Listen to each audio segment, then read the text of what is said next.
Loving can hurt.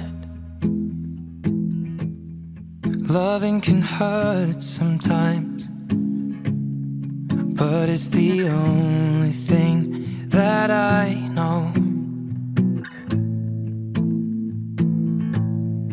When it gets hard, you know it can get hard sometimes.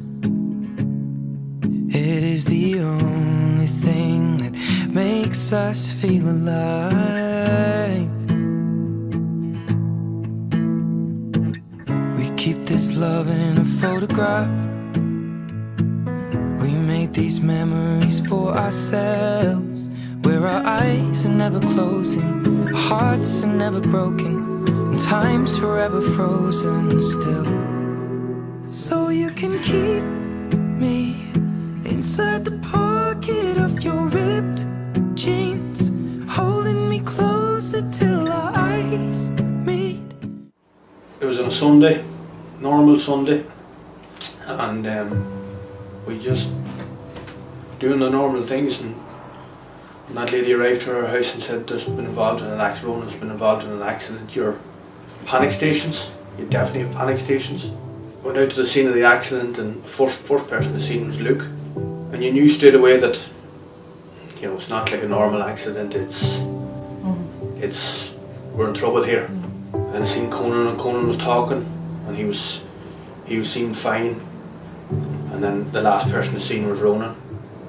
Just the way he was, and he wasn't moving, and then I moved back, and then we all left the scene because the PSNI and the ambulance wouldn't let us down, because we would be no use, no help to anyone. Let them do their job. I never want a family to imagine what it's like. You never ever wanted people to understand it. You know, people say, "I understand what you're going through," unless you face it yourself. A sibling, a brother, a sister, a mother or father, you don't want to imagine. He loved his 2 years here, whatever length of time he was. He loved it. It set him on this path to where he wanted to go. By all accounts, he had an impact. As you said, he was on the skiing trip. He was up to mischief, but it was devilment mischief. It's like silence. I mean, that's the only way you can describe him. You know, it's a silence that, you know, you'll just wake up going, "Oh, he's not there," and that is hard to accept. It's hard, especially with my father, that, you know, we buried Mum 18 months beforehand, and we were just trying to rebuild our lives, you know, back to where it was. It's the shock, it's the horror, it's the disbelief, saying, "This isn't happening, this cannot be happening to us." He had everything going for him. He was training to be an accountant. The Friday of his wake was his last day of placement, but that was him, that was his character. Oh, he was very special.